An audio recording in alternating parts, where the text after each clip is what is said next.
Chairman साहब, कल meeting हुई है, क्या कुछ डिस्कस हुआ है, क्या फाइनलाइज हुआ है जी? पहले ये बताओ जी।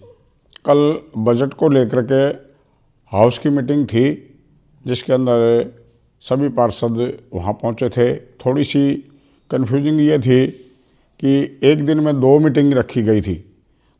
जो 1 बजे वाली मीटिंग थी उसको तो कैंसिल कर दिया गया था, और ये बजट की मीटिंग 11 बजे की रखी थी।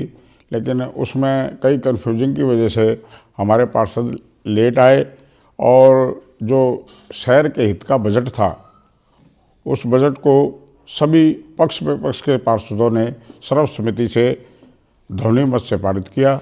और मैं बड़ा आभार व्यक्त करता हूँ चुने हुए सभी पार्षदों का, जिन्होंने आकर के शहर के हित के अंदर और अपने वार्ड का प्रतिनिधित्व करते हुए विकास के लिए अपना वहाँ पूरा योगदान दिया।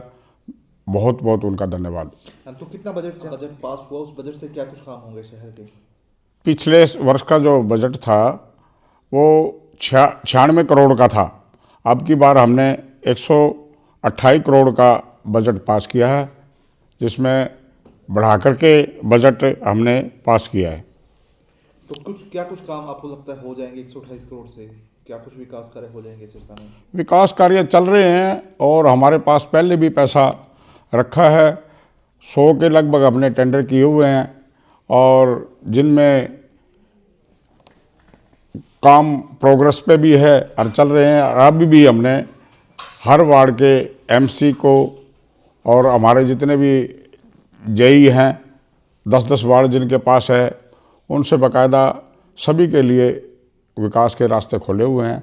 जाकर के एमसी अपना वार्ड का प्रतिनिधित्व करने वाला जाए, अपने कार्य दिखाए और अपने वो टेंडर लगवा करके काम शुरू करवाए। आज चेयरमैन साहब, सिरसा को बड़ी सौगात 128 करोड़ के रूप में मिली है। बजट पास हुआ है, कार्य होंगे शहर के, लेकिन कुछ एमसी ऐसे भी हैं जो मीटिंग का बहिष्कार करते हैं और बाद में फिर मीडिया पब्लिकेशन से भी करवाते हैं कि हमने बहिष्कार कर दिया। मीटिंग छोड़ क्या के कुछ बीच में कहना चले चाहेंगे जाते ऐसे अपने एमसीओ को लेकर? उनने सोचना चाहिए भी शहर के विकास के लिए जो एक बजट की बैठक है, वार्षिक बैठक, जिसके अंदर आपने अपना साल का बजट पास करना है, अगर उसमें हिस्सा नहीं लेते हैं तो शहर के विकास में और अपने वार्ड के में विकास के अंदर बाधा है वे लोग। और उन्होंने पता भी था भी हम विरोध करने के बाद में भी ये शहर के विकास के हित में जो पक्ष विपक्ष के लोग इकट्ठे हुए हैं वो शहर का विकास चाहते हैं, और उन्हें पता भी है भी शहर के अंदर विकास हो रहा है। उन्होंने सर्वसम्मति से ध्वनि मत से इसको प्रस्ताव को पास किया। हालांकि बहिष्कार तब होना चाहिए था अगर वो मीटिंग में आते, उनको एजेंडा के आए थे, लोगों को भी रोका जाए किसी तरह से, और प्रधान जो ये मीटिंग कर रहा बजट की, इस मीटिंग को फेल किया जाए। लेकिन मैं धन्यवाद दूंगा उन पक्ष विपक्ष के सभी पार्षदों का जिन्होंने पूरी सहमति इस बजट के प्रति जताई, और विकास मुद्दा को ही प्राथमिकता देते हुए उन्होंने सभी बातों को इग्नोर किया और वहां आकर के अपनी हाजिरी दर्ज कराई। तो ऐसे एमसी को क्या कुछ राय सुझाव देना चाहेंगे ताकि विकास मर्चेंट ना बने? उन्हें अपने इस तरह के अहम छोड़ करके भी मैं ज़्यादा ताकतवर हूँ, मेरे पीछे सारे हैं लोग, उनको अपनी ताकत का एहसास होना चाहिए, और इस अहम को छोड़ करके अपने शहर के हित के लिए, अपने वार्ड के हित के लिए आकर के आगे काम कराने चाहिए। सत्ता पक्ष के लोग तो विरोध नहीं करते कभी, विपक्ष तो चलो कभी आरोप भी लगाता है, बहिष्कार भी करता है। अब सत्ता पक्ष के ही जो आपके पार्षद हैं, 8 पार्षद जिन्होंने बहिष्कार किया, और फिर बाद में एक फ़ोटो भी जारी करते हैं, उसमें आप 8 पार्षद नहीं मान सकते, एक उसमें आज़ाद पार्षद है, 6 पार्षद जो पहले से ही एक गुट बनाए हुए हैं भी किसी तरह से इस जो हमारी जो नगर परिषद है उसको बदनाम किया जाए, और वो अपना वार्ड का हित चाहते नहीं। उनका काम भी हम सही रूप से सभी का समान रूप से कार्य कर रहे हैं। और एक नॉमिनेटेड पार्षद है जिसका वोट का तो था ही नहीं, अधिकारी नहीं, सुरेश जी पवार अंदर बैठे थे, उनके भी साइन हुए हैं, लेकिन वोट का उसमें अधिकार नहीं है उनको। नॉमिनेटेड एमसी को तो अधिकार ही नहीं है। 6 आदमी थे। क्या लगता क्या कारण मानते हैं भी ऐसे क्यों इनको विरोध करना चाहिए? अपनी पार्टी का ही विरोध कर रहे हैं। ये अपना शक्ति प्रदर्शन दिखाया उन्होंने भी हमारे हाथ में हम किंग मेकर हैं। वाइस चेयरमैन का, जब वाइस चेयरमैन का चुनाव हुआ, अपनी ताकत दिखाएं। क्या हाईकमान से भी इनकी शिकायत की जाएगी या इन नॉलेज में लाया जाएगा भी, ये लोग खुद पार्टी का ही बट्टा गोल करने में? हाईकमान को पता है, एक एक बात का पता होता है हमारी पार्टी में, ऐसा नहीं।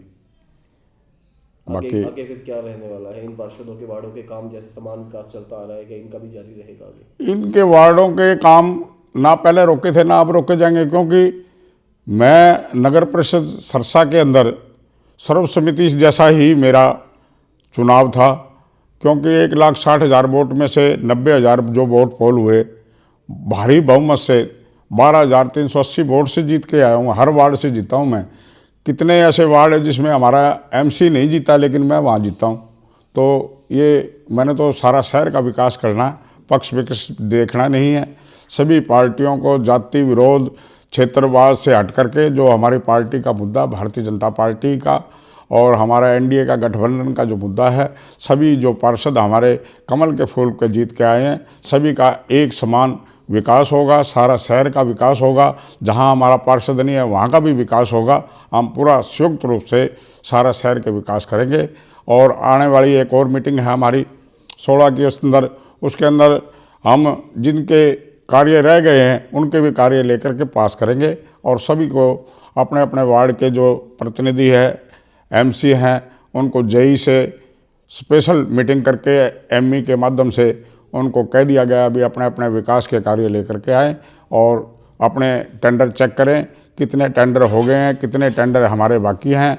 और मौके पे जा कर के जिस तरह से एक अफवाह फैलाई जाती है या तो काम ही नहीं हुआ जी, ये सही मटेरियल नहीं है। इसकी मॉनिटरिंग कमेटी भी बनाई हुई है, हमें मॉनिटरिंग कमेटी चेक करती है। उसके अलावा सरकार पेमेंट से पहले 2 हरियाणा की जो लैब है उसमें बाकायदा लैब की रिपोर्ट जांच होने के बाद में उसकी पेमेंट होती है।